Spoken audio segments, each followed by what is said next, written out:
Welcome to Beyond Better, a podcast that explores a simple but profound idea. We all deserve to live lives we love, and that includes our work lives too. I'm your host, Stacey Ennis, an author, book coach, speaker, and long-time location-independent entrepreneur living in Portugal with my family of 4. Join me as I talk business, location independence, writing, publishing, and so much more, all focused on building a life that is beyond better. Welcome. I'm really excited to close out the first month of 2024 with a special interview. We are going to be talking about travel, which I know I talk about a lot on the show, but we're actually going to specifically talk about accessibility with travel and meet an author who shares all about her journey traveling the world. And in fact, just got back from a really cool trip that I'm sure we'll touch on. Heather C. Markham is our guest today. She believes in a world where businesses make physical accessibility and compliance to Americans with Disabilities Act standards a priority. Her personal mission is to show businesses how to make their space warm, welcoming, and accessible to the more than 1 billion persons with a disability. She has 15 years of experience as a power wheelchair user, knowing that the one thing that she can absolutely control every single day is how she chooses to react to things. With her background in electronic warfare and assistive technologies, she has honed her engineering skills and an eye for otherwise unseen details. She expresses herself creatively through her memoir, Rough Waters, From Surviving to Thriving with a Progressive Muscular Dystrophy, and fine art photography. Heather, I'm so excited to get to meet with you today and hear more about your story. Hey, Stacey, thank you so much for having me. I appreciate it. I'm excited to be here. Yes, me too. As I told you before we hit record, when we heard from you, Rita on my team just fell in love with your story and knew we needed to bring you on and get to share it with our listeners and our viewers. So at 34, you received a life-changing diagnosis that eventually led to where you are today as a wheelchair user. I'd love to hear a little bit about that diagnosis and your experience through that and how that experience led you into writing your book and the advocacy that you do today. Sure. So, Mom called me her clumsy child. I was tripping and falling down all the time and didn't seem to heal well or quickly, which was kind of a surprise. I injured my back when I was 22, and that set off a whole cascade of things in my body and likely triggered the muscular dystrophy, even though it's genetic. In my viewpoint, it had been lying dormant until then. And over the next 12 years, I had physicians tell me I was crazy and making things up, even though I knew in my own body that something was really wrong. My calf muscles were wasting away at different rates, and I was having problems walking and running. And finally, at 34, through a muscle biopsy, they came back and said, "Oh, you have a limb girdle muscular dystrophy." And I said, "What's that?" And the doctor's like, "Well, it's kind of a garbage can term." Because in 2002, they weren't well defined. He said, "We know it's a muscle problem. We know it's not Duchenne or ALS or any of the other ones that we actually know about." And it would be another 4 years before I learned that my body doesn't make the doctors say that my body doesn't make the protein that repairs a muscle when it tears. And so all of the activity that I'd done as a kid, the running and the playing and the tennis playing and the literally being a road runner, like all of those things which tear muscles so that they get built up and stronger, were actually destroying my body. And so that was in 2008 that I got my first wheelchair.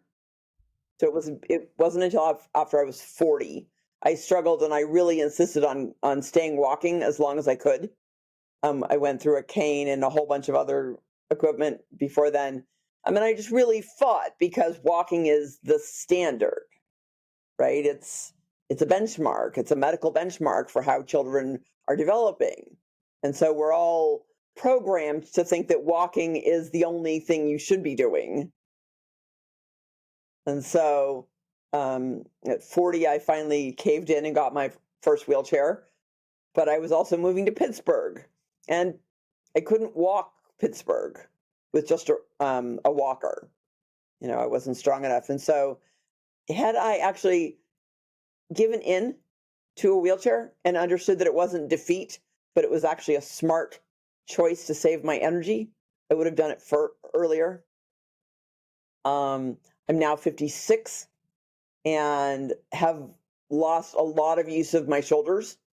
I don't wave on Zoom camera, and so people think it's really odd because my waving looks like this.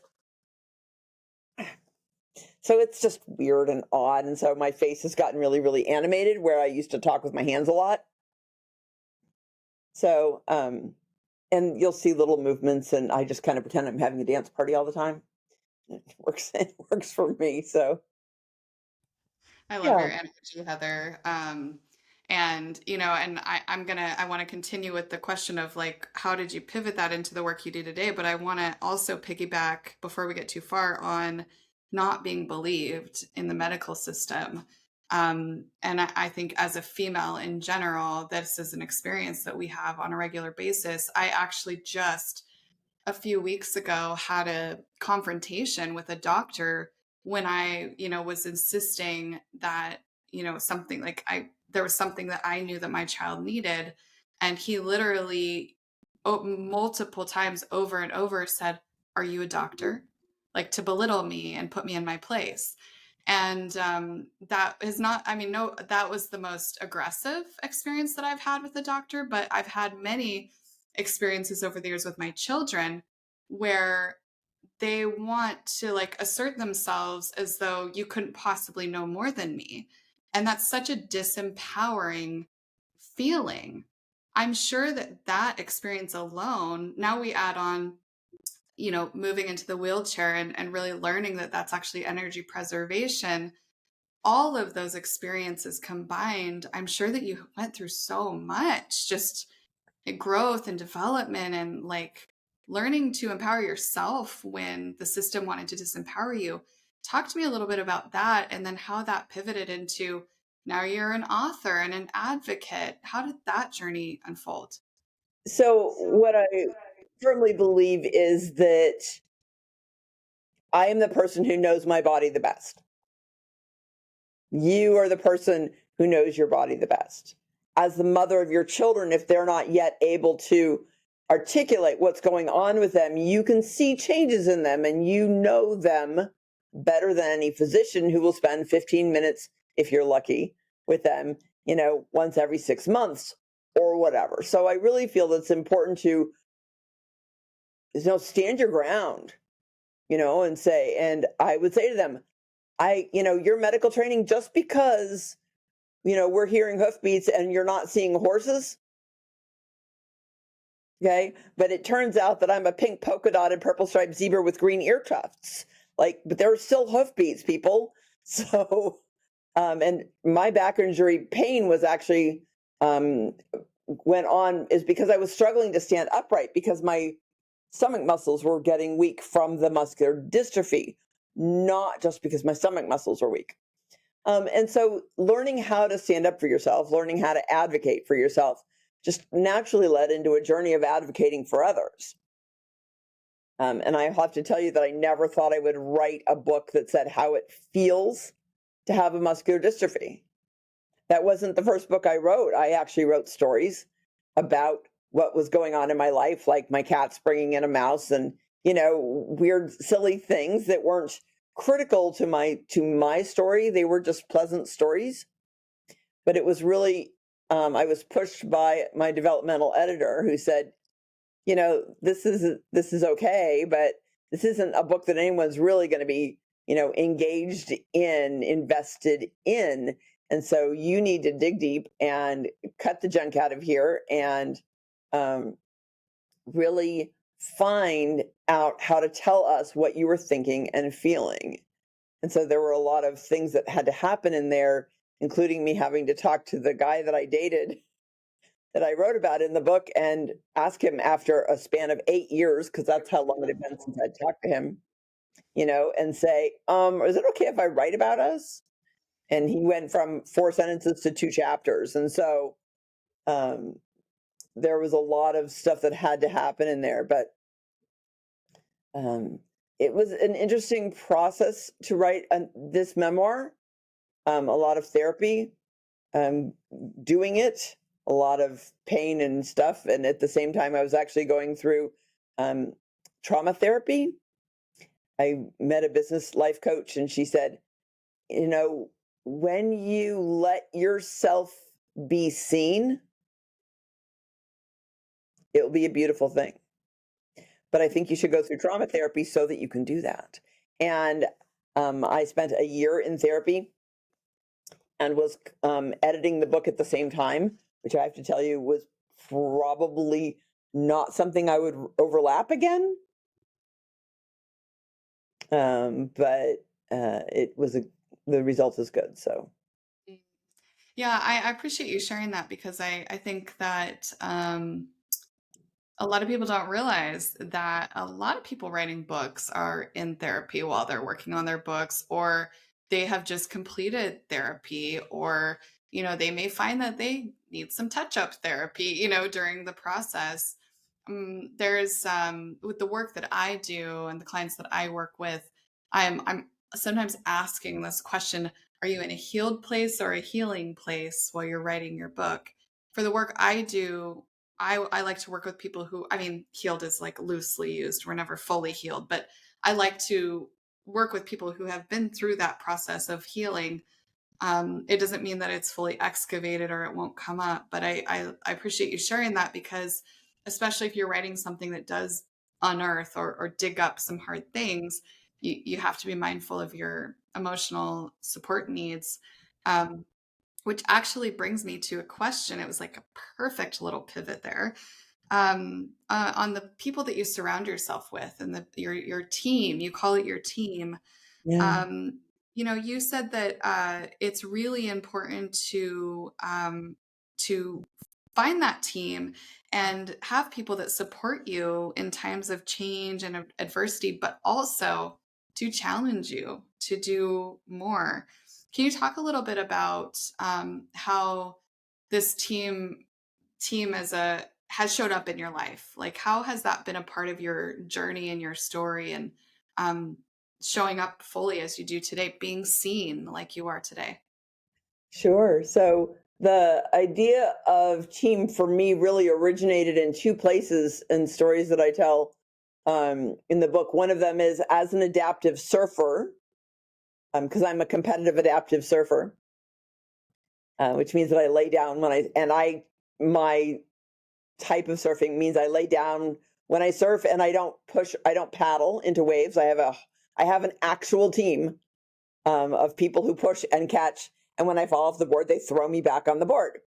And so for me, immediately that team are the people who that I surround myself with, who will flip me up, right, and make sure that I've got air when I'm surfing. Pretty Uh, important, I would say. and it's a great metaphor, right? Who are the people in your life who, no matter what is going on with them, will stop everything and rush to you to make sure that emotionally you are upright and have air. And sometimes it's not always that dramatic. I have a friend, Amy, and I was complaining about the fact that I needed so much help to get ready to go surfing. I can't put on a wetsuit by myself. Like, I can't even put on a bathing suit by myself. And she said, Heather, astronauts.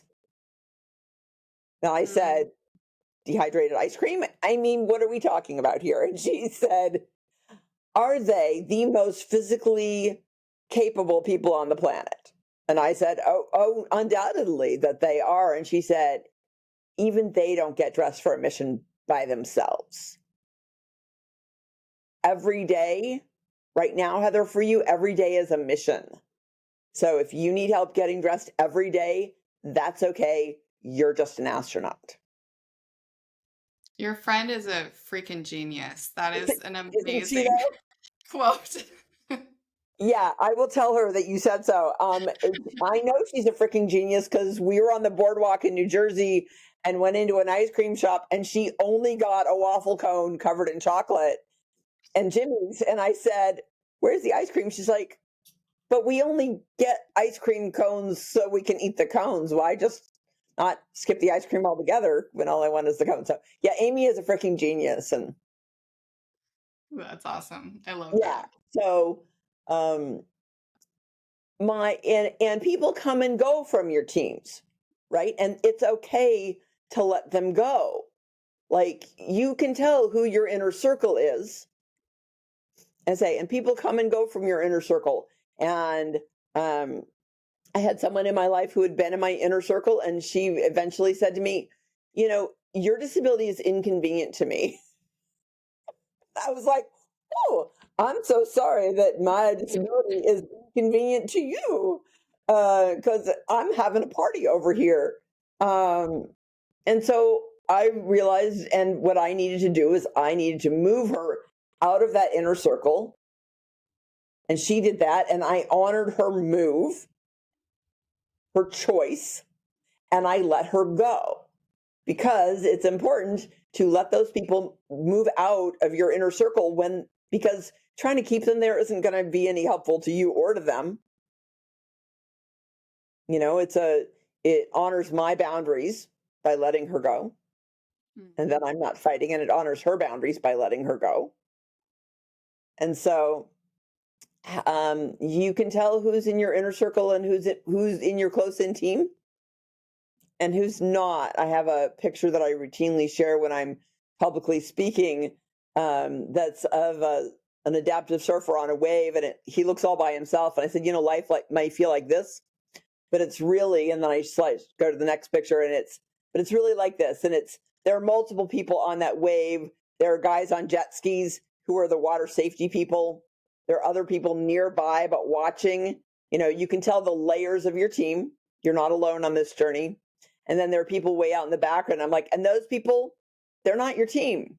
The far out people, and that's okay. Not everyone that you encounter has to be part of your team. So I love that mindset. I mean, that's also something you can apply to business, to personal life. There's so many everything. applications. Um, one of the things that I'm thinking about as I'm listening to you talk is that all the things that you do, writing a book, surfing, traveling, which we're going to talk about in a second, it's also impressive standalone, but then you add in, the fact that you're a wheelchair user and there's so many other layers and obstacles that you have to overcome even just to get to the place, like you said, getting on the bathing suit and then the wetsuit, getting the support there. And it made me think about, I follow a couple of disability advocates on Instagram. We'll be sure to, as well as include all of links to all your stuff. We'll include them in the show notes. This Little Meggie and Disability Reframed are a couple that I follow on Instagram. I really like their content. And one of the things that I've learned from following them is just the sheer number of obstacles that a wheelchair user faces while traveling. And even just the first one of checking your wheelchair with these airlines that break them all the time. You Oh, just got back from a 12-day trip to Madrid, to Barcelona, to Paris. You told me before we hit record that you rode trains.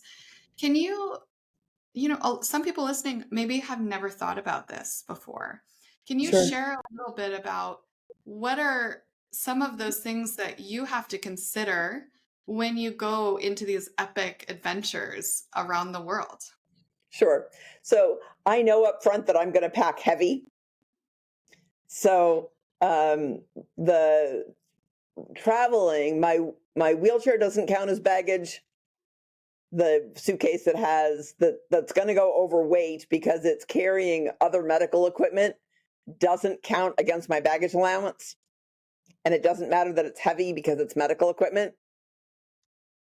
Um, so when my fiance and I went, we each carried like computer bag. Okay. So if you count those two, we were carrying 7 extra bags. So we were only gone 12 days. I mean, like Wow. 2 regular people, and we're gonna call you Stacy, like regular people. You could do it in like a carry-on, Yeah. but that isn't how my life rolls. Like, I'm carrying a ton of luggage. Um, I always ask to talk to whoever the ramp supervisor is for the airlines to tell them how my wheelchair gets turned off, where all the switches are, what you're going to do. And I was actually, we flew American out of here, and I was transferring in Charlotte to get on a plane to Madrid. And I had a woman with American look at me and say, "We don't allow that." And I'm like, "I'm sorry?" And she said, "No, it's against policy." And I said, "Really?" Because at every other airport I've ever been at, someone from the ramp comes up and talks to me. And here's why I want to do it. I said, "Look, I'm trying to protect my $95,000 power wheelchair. And I'm trying to protect you. So I don't want my legs broken, and I don't want you to have to pay to repair it." So it's really just that simple. She didn't budge, which really surprised me. And when we got back at the end of our trip, so the people who are employed to move people on and off airplanes on those little tiny terrible aisle chairs, they're actually employed by the airport. And when they came to get me off the British flight, she said to me, "Oh, your wheelchair is going to meet you down at customs." And I said, "No, it's not." And she said, "Oh, yeah, it is. The airlines are going to require it." And I said, "No, they're not." And the flight attendant sitting next to me said, "No, look, her chair is marked return to door. You need to bring it here."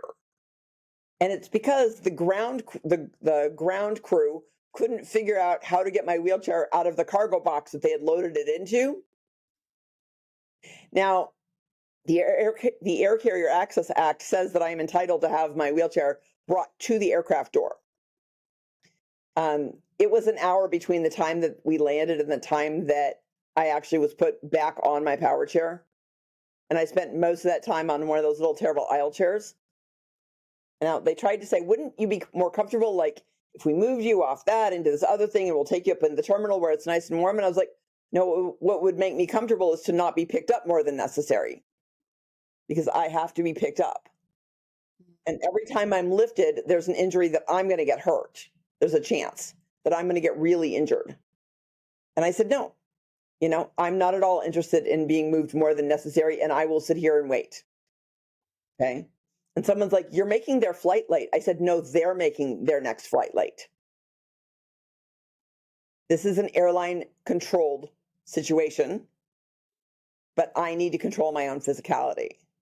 So flying with a chair is horrifically scary because airlines are still breaking more than 10,000 wheelchairs a year, Wow.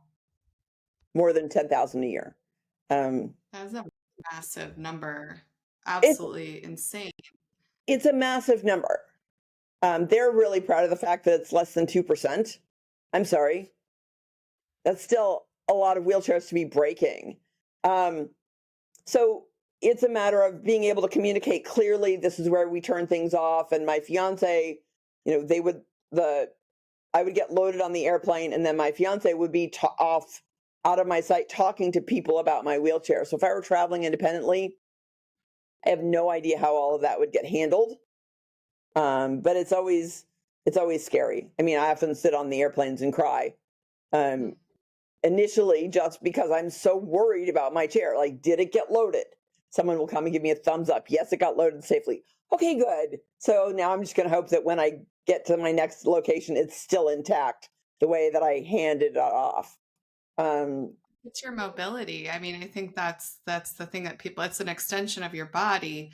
I mean, listening to your story, it has me thinking about all the ways that we try to put people into one set standard box. And if they don't fit in that box, whether it's a physical disability, an intellectual disability, or any other number of things that, neurodivergent, all kinds of different things that put people outside of of the box. It could be race and ethnicity. And when the system does not work to support outside of this very standard thing, we want to make that person the problem rather than go to the system and say, why doesn't our system fully value the worth of every human and put human dignity at the base of every decision that we make? Yeah, we're still a long way from that, unfortunately. Yeah. What I did find traveling through Europe was a very different mindset. I was in a line and someone, moved so I could actually cut in line in front of him to go to a museum or wherever we were. And I said, after you. And he said to me, and I don't know if we were in Spain or France, and whatever he said to me, I didn't understand because it wasn't English. And I said, I'm sorry, I didn't understand you. And he said to me, you have priority. Hmm. And Oh, I I was just love like, oh, wow, thank you. And he's like, but of course, you have priority. And so I ran into a much different mindset than, here in the States. Here in the States, I'm considered in the way and I'm the problem. And, it's certainly not you know, you have priority because, um, you have these other challenges. So, there's I wanted deference isn't exactly the word that I wanted to use, but it was nice to be treated like I wasn't invisible, Mm. and that I was the problem, because that certainly wasn't the treatment that I received in Madrid and Barcelona and Paris. Everyone was very kind. Um, and I have this weird obsession with bathrooms, which you would understand, which makes sense considering that my mobility is very limited and space is a huge consideration. And, you know, a standard airline bathroom, I can't get my wheelchair into, even if I could leave my wheelchair on the plane with me. The bathroom on the first train going from Madrid to Barcelona, was so big that I could pull in, shut the door, and spin my wheelchair in place. Wow. I That's don't know. impressive. It was huge. I can't say I've experienced those types on the trains I've been on, but that sounds amazing. It was huge. I was like, wow, and I could have an attendant in there with me without like tripping over each other. And so it Mm, was actually on a Renfe train. So that was really quite awesome. that Um, is cool. There are just a Well, we haven't been million on. things. There are a million things to consider when traveling, and hotel setups are not great. And in Madrid, someone said to me, the woman who checked us in said, "You should have called, because didn't you call?" And I was like, "Okay." I made sure that the room was set up, and it was like 95% good, and it was a brand new remodel. What didn't fit was my wheelchair was too long for the elevator. Stacey, I know all of the questions to ask about accessibility, but nowhere on my checklist is, what are the dimensions of your elevator? Right. Not on my checklist anywhere. It is now. Yeah. Well, um, it's also like, you know, back to that earlier conversation, like why should that burden be on you? I feel like there should be regulations and that support this functionality without you needing to go to all of this effort. And this actually brings me into my next question. It's a perfect, all the segues today. It's perfect. When business, we have a lot of people that are business owners. Some are solopreneurs, some are running, they're leaders in companies. How do those, these listeners or viewers, how should they be thinking about accessibility? Like, how could this be something that becomes like, hopefully this podcast episode will bring a new layer of awareness to them, to their life, to their work, that will hopefully encourage them to be more proactive in how they think about accessibility. I'd like you to just offer your thoughts on that for people that, are listening and they're like, you know, either I hadn't thought about it or maybe I had had a light experience one time, but it kind of got pushed out of my consciousness. I don't think that this is a question. I mean, we talk about accessibility on our team and content we create. It's important. What should people know about accessibility in business? Both, I think there's such a broad application here, but maybe you can speak from your personal experience. Sure. So what people so there are 8 million things that I could launch into. Let me start with um that I saw this term. I found it on with one of the disability advocates that I follow on Instagram also, but the statement was that people with disabilities are the absent majority Mm, when it comes to engaging with businesses. Because people will say, "Oh, I've never had a problem with anyone, who uses a wheelchair accessing my bathroom." That was the case when we were in this little um, barbecue place in Mississippi. She said, "Oh, we've never had anyone complain." And I said, "That's because as a wheelchair user, I can look at the two bathroom doors to your bathrooms, and I can tell that the women's bathroom door is 24 inches wide, and I can't even get my wheelchair through the door. So I'm not even going to try." And the men's room, the door was wide enough, and it was so small that there was no way to transfer. Um, and I was like, no one's even going to try because we have enough experience as wheelchair users to eyeball it and already know up front. So we have to know those things. So as the absent majority, oftentimes business owners don't see us because we can't get in the door, literally can't get in the door. I shouldn't have to call businesses and say, how many steps are there into your door? Is there a threshold step? I shouldn't have to call a restaurant and say, do you have an accessible bathroom stall? How wide is the doorway?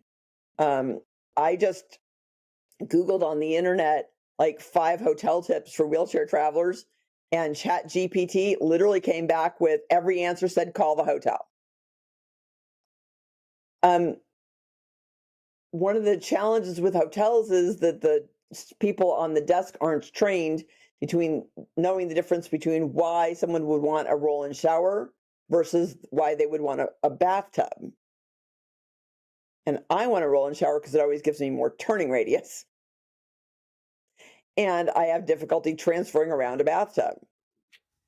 But even if you are a CPA and you have a business out of your home where clients come to your home, you're required to have a bathroom that is ADA accessible, even if it's in your own home. And so I think there are a lot of rules that people are missing. One of the biggest challenges is that the Department of Justice is the enforcement agency, and they're busy doing other things. Business owners, if they could enforce the please don't park on the stripes in the handicap parking spaces, if they could, get spaces labeled appropriately. I see all these spaces that say van accessible, but they're not, because there are actually rules. There just needs to be a lot more awareness and a lot more advocacy from the business owners' side. I think that would make a huge difference because, the disability advocates, we can get noisy all you like, but until someone decides that our voice matters, I mean, I'm trying to get my voice to matter. And my business, Making Waves for Good, is about helping business owners choose to let the disabled voices matter. And there are lots of ways to go about that, but I think being aware of the laws and deciding that they're important, deciding that my business is important, because I'm not quite a boomer, but the boomers are the fastest aging group with a disability, and they still have the most spending power. So there is financial incentive too, which I feel like a lot of times people need that to Like, unfortunately, it's like that shouldn't be the impetus, but it often is. I want to come back to your business and ask a little bit more about the specifics of how you support people. But to your points on that CPA's house or some of those other pieces that people maybe aren't thinking about. One of the people that I mentioned, this little Miggy that I follow on Instagram, you mentioned that you are obsessed with bathrooms. She's obsessed with parking spots and playgrounds. And I've really now seen playgrounds in a totally new light. Now, let me just say we have terrible playgrounds anyway in our part of the Algarve where we live. They're quite run down and not very nice.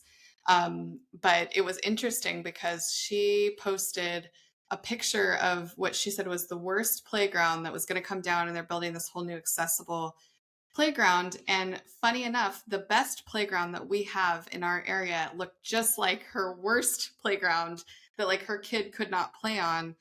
And it really got me thinking about like all of the different ways that we communicate, like to that earlier conversation of valuing all people as equally worthy of accessibility in public spaces, private spaces.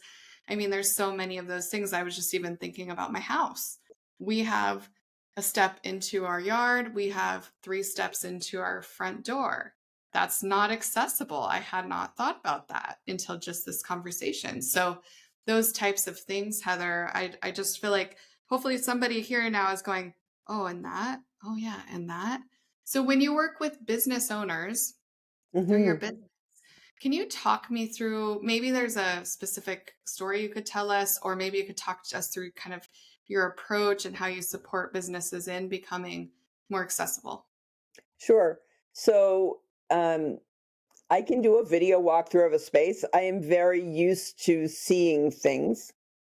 Um, I've kind of developed a sense of how wide doorways are. Um, and I'm slightly frustrated, or a lot frustrated, by the fact that businesses will say to me, "Oh, we're grandfathered in through the ADA." The ADA was written in 1990, so we're 44 years later, not quite sure. You've made no changes structurally at all. But I was just at the Moulin Rouge in Paris. That building is ancient. They managed to put in an invisible uh, elevator into that got built into the stairs inside. And so I'm thinking, if the Moulin Rouge can do it, and I'm going to get that video posted so that everyone can see it because it was quite remarkable. The way I support businesses is that I want to bring awareness to, you can buy a portable ramp. It's perfectly okay to deploy it when people ask for it. You just have a way for them to be able to access it. Having restaurant customers go through the kitchen is not acceptable. When you're making design decisions, I was at a place in Dallas at a really lovely little restaurant, and I wanted to go check their bathroom, and the door didn't open all the way wide enough for me to actually get my wheelchair through and to clear the door as I turned right to go around it, because they had set it up so that the sink was behind the door, and people washing their hands were getting whacked by the door. So they put a doorstop in the floor to stop the swing, which is great to protect the people washing their hands, but it also completely made that bathroom inaccessible. And I asked my fiance to go in, and he said, "This is the biggest accessible stall I've ever seen. Like, this is amazingly set up. Like, the grab bars are great, and the toilet paper holder is great." He said, "It's beautiful." I said, "Isn't it a shame I can't get there?" So there are these design decisions that people are making, which they think are smart for everyone, but they're just not. Um, if you're a hotel owner, you need to be posting the floor plan. That's been law since 2013. Still not happening. If you have a website, it needs to be able to be read by a screen reader. If you have a business at all, if you post, and you expect people to come through the door, if you were to post on your website, what how your accessibility is. We have zero entry, zero step entry, and the doors are X wide, that would go a long way to me knowing that I could get in the business without having to drive over there and park and get there and go, oh, look, they said it was good, but there's a step. Now, if I'm a manual wheelchair user, I might be able to pop a wheelie and hop that step because I have very strong friends who push manual chairs and they can hop a curb, which is 7 inches. Okay. That's pretty impressive, actually. Right? Like a my power wheelchair has a clearance of 3/4 of an inch. And in Paris, we got to a restaurant and there was a step and no ramp. And the owner's like, we'll just pick you up. And I said, me and my chair combined weigh 300 kilos. This is a big, heavy power chair. And obviously, I'm a dainty flower of, 100 pounds. And they're like, no, we're going to do this. And it took 6 guys and they insisted and they picked up my power chair with me on it. Now, I don't like people doing that because I'm afraid they're going to get hurt. I'm always worried about other people getting hurt. So, if you have a lift in your business, like we found at the Ritz-Carlton in Santa Monica, great. Make sure it works. Get it serviced. Get a lift that has a maximum weight of 750 pounds, not these little 500-pound lifts. Do more than meets just the codes and the standards. Make things usable. I've been in restaurants where I've gone into the bathroom and couldn't reach the soap because somebody decided that up high and against the mirror was the right place for it. When you do those things, when you make those decisions as a business owner, you tell me my business isn't valuable. And that's certainly not what you're trying to communicate. Those are all such tips, Heather. I'm sure that anybody who, especially who has a physical space, hopefully they'll now go and look at that space and really think about that accessibility. Before we close out today, I do want to have a chance to talk about your memoir. Sure. You wrote a memoir about your experiences, and I would love to hear a little bit about your writing process with that. Why did you decide to write that book? What did you learn during the writing process? We already talked about the emotional journey of that, but what did you learn through that journey? Because authorhood is such a journey in and of itself. And how did you feel at the end? So, kind of talk us through that decision, that experience, and that final moment holding that book in your hands. So the process was difficult but important to have outside voices. Having a good editor really made all the difference. Cathartic.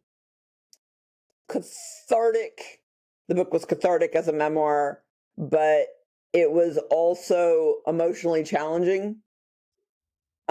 I write the way I speak, and I've been told that my language is too high, my sense of humor is too high. I just figured I hadn't found the right audience yet. It was one of the challenges that I actually ran into was with part of my editing team because of the language that I've chosen, which is Matthew Sanford's, which is that I sit on my wheelchair, not in my wheelchair. So part of working my book was to help change the language around disability. I wanted to share the fact that my world is very big. I have a lot of experiences. I've gotten to experience a lot of things. And when I was first diagnosed, or even when I was early symptomatic, I didn't know if there was hope. And so it was important for me to share the hope. It was important for me to share my story for people who have a family member going through something. Because just because I didn't communicate it to you early didn't mean it wasn't happening. And the medical community.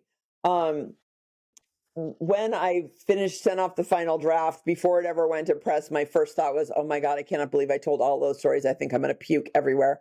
Um, because it's just that, wow, I was really, really raw and vulnerable. In the book, there's a picture of me after my mastectomy when I only had one breast and I was going flat on the other side. And, my team was like, are you sure you want to include that picture? I'm like, look, I talked about breast cancer. I talked about the emotional trauma of going flat on only one side. The picture needs to be there. When the book was all said and done, it was, wow, it's really here. I'm so glad it's really here. And I hope people love it. I hope people connect with it, even if they don't love all the stories in it. My dad actually said, I don't think I'm going to read it because I don't want to be sad.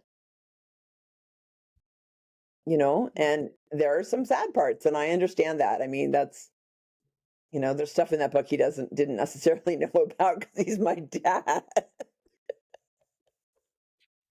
I No matter what our age, there's certain things we do not want our parents to God, know. just don't tell them. And I know my mom listens to this podcast, so there's nothing in my life. Everything's just perfect No, of and course not. Um, beautifully. so I'm glad I did it. I'm glad it's the book that it is. I'm glad I got the help that I did. Um, I think had I come at it more healed instead of in the process of healing, it also would be a very good book. So uh, I don't know that I would recommend going through trauma therapy and trying to write a memoir at the same time. But I'm very happy with what it is and how it's out in the world. Hmm. Thank you for sharing that, Heather. And for listeners of this podcast, I have my clients on a lot. I didn't get to work with Heather on her book, but I really appreciate you sharing the team around you in that support that you had, because I think for anybody at any stage of the process, organizing that team, bringing it full circle to our earlier conversation is super important. Heather, where can our listeners, our viewers, learn more about you, follow your work, and if they're also inspired to make changes in their business, how would they get in touch with you about that? Thank you. I'm going to circle back real quick and tell you that Karen from Girl Friday, who I know was one of your guests, she was actually the person who greenlit my project to be worked on by Girl Friday. That's so great. Yeah, And Karen's a wonderful colleague of mine. That's so fun. What a great connection. and they were the ones who actually decided to put my own photograph, Cheeky Waterslide, on the cover of the book. And so super fun team to work with, all the ladies at Girl Friday, and my book wouldn't be what it is without them. So yeah, they were really excellent. Okay, so how to get in touch with me? So I'm on Instagram. I'm in two places on Instagram. My business is Making Waves for Good. And it's on Instagram and YouTube. I think it's on YouTube. I'm also there with my personal account, Heather C. Markham. I'm on LinkedIn, Heather C. Markham on LinkedIn. I'm on Facebook with Making Waves for Good and Heather C. Markham author. I've got a Facebook page. My dad's like, you never reply to my emails. I'm like, Dad, I'm running 5 email accounts and 3 websites and Instagrams for that and my photography. So I'm kind of really challenged with Dad by keeping up with everything. But I would love to work with any businesses, event planners, hotels, travel. Uh, the world is big and wide open, and people with disabilities deserve to get to see it too. Heather, your book is called Rough Waters from Surviving to Thriving with a Progressive Muscular Dystrophy. We'll be sure to link to your website, all your socials, all the things in the show notes. Thank you for your time and energy and for answering my questions that I'm sure are the same questions you get asked all the time, but you did it with such patience and generosity. I really appreciate your time today. Thank you, Stacey. And by the way, they weren't the same questions I get asked all the time. I got to talk about new stuff, which always is fun. I appreciate your time. I appreciate you working at this time with the huge time difference between us. And so it's just been lovely. And I hope we get to work together again. Thank you, Heather. I appreciate you. And to you, the listener or viewer, if you're with us on YouTube, thanks for your time with us today. I hope that this was insightful. I hope it's given you something to think about. I know I'm leaving this conversation with lots of things that are spinning around in my brain on ways that we can strive to be more accessible in my business and actually in how I function in the world. Thank you, as always, to Rita Dominguez for producing this fine podcast, and to Catherine Fishman for project support. And I will be back with you before you know it.